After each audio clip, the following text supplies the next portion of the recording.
विश्राम।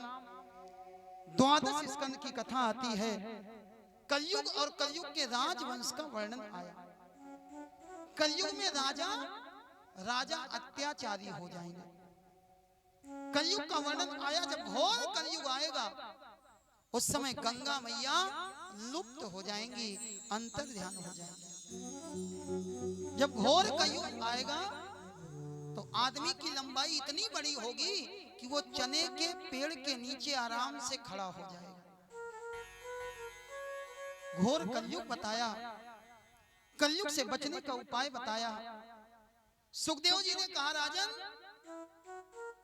जब तुम आए थे तुम डरे हुए थे, आज 7वां दिन है, आज तक्षक तुमको काटेगा, तुम्हें कैसा लग रहा है?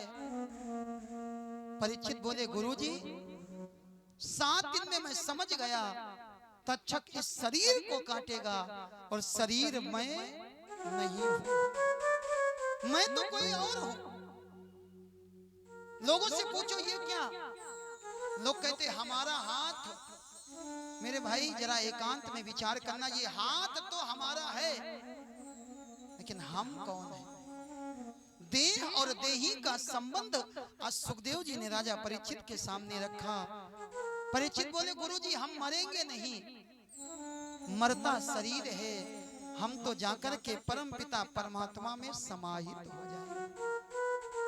मरने को सब जग डरा, पर मोह मन अति आनंद, कब मरी हूं कब भेटी हूं पूर्ण परमानंद।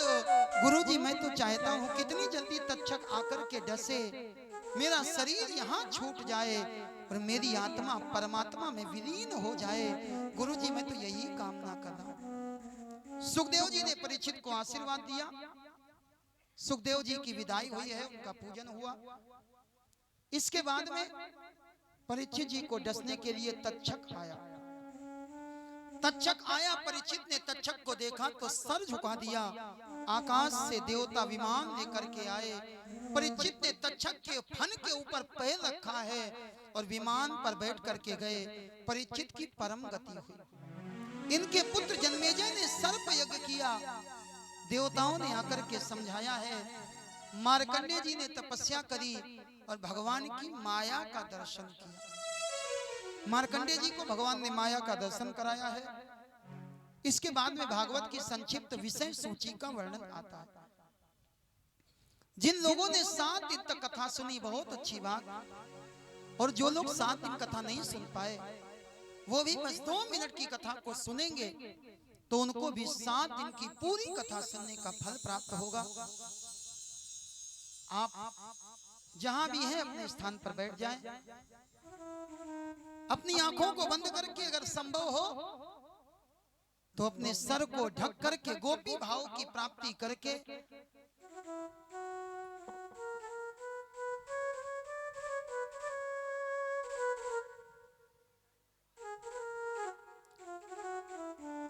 आंखों को बंद करके ऐसी कल्पना करें, भव सागर से पार करने वाला श्रीमद् भागवत महापुराण, 12 स्कंधों में वर्णित श्रीमद् भागवत महापुराण। इसके प्रथम स्कंध में सूत सौनकादि संवाद आया। परीक्षित जी ने प्रश्न किया है, गंगा के किनारे आए हैं, सुखदेव जी का आगमन हुआ। 2 स्कंद के अंतर्गत सुखदेव जी ने राजा के प्रश्नों का उत्तर दिया है। सृष्टि वर्णन का प्रसंग आया। 3 स्कंद के अंतर्गत उद्धव और विदुर की भेंट हुई। लीला अवतार भगवान के 12 अवतार की कथा आई। 4 स्कंद के अंतर्गत मनु जी की कन्याओं के वंश का वर्णन आया। राजा अंग, राजा वेन, राजा पृथु का चरित्र आया। 5 स्कंद में प्रेवत जी का चरित्र आया, भरत जी का चरित्र आया, सूर्य और उसके रथ की गति का वर्णन आया। 6 स्कंद में अजामिलोपाख्यान की कथा आई। अजामिल जैसा पापी जिसने जीवन भर पाप किया, अंत में भगवान को पुकारा है, भगवान ने आकर के इसका उद्धार किया। 7 स्कंद के अंतर्गत हिरण्याकश्यप का चरित्र आया। प्रहलाद जी की कथा और नरसिंह भगवान का प्राकट्य हुआ। भगवान नरसिंह खंभे को फाड़ करके प्रकट हो गए और आज भी भगवान प्रकट होना चाहते हैं। मेरे भाई भगवान दुर्लभ नहीं है, आज भक्त दुर्लभ हो गया। पद गावत सूर अनेकों फिरे, पर सूरदास सा प्यार कहाँ।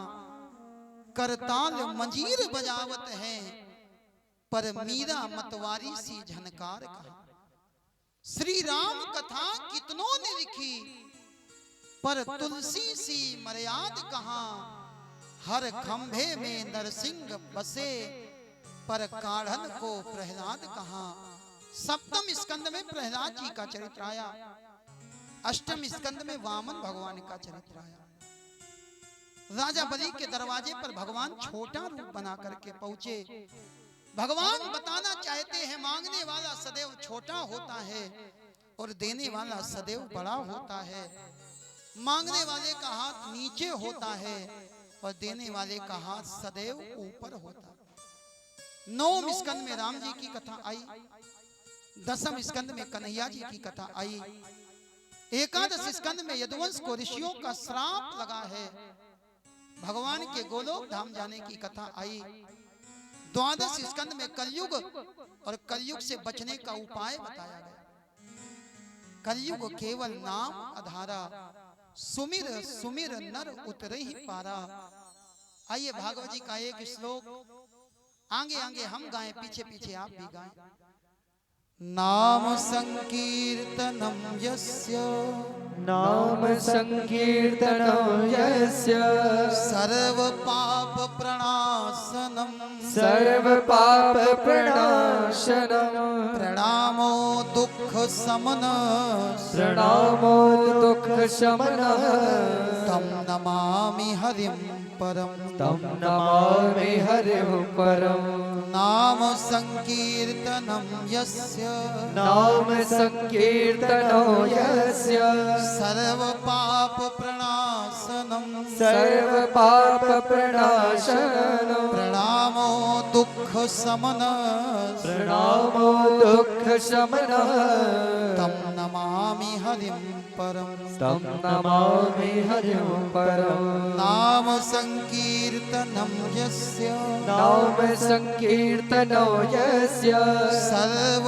पाप प्रणाशनम, सर्व पाप प्रणाशनम्, प्रणामो दुख समन, प्रणामो दुख शमनः, तम नमामि हरिं परम, तं नमामि हरिं परम्। बोलिए वृंदावन बाके बिहारी लाल की जय जय, राधारमण सरकार की जय, श्रीमद् भागवत महापुराण की जय जय, सुख व्यास जी महाराज की जय, जय जय श्री राधे श्याम।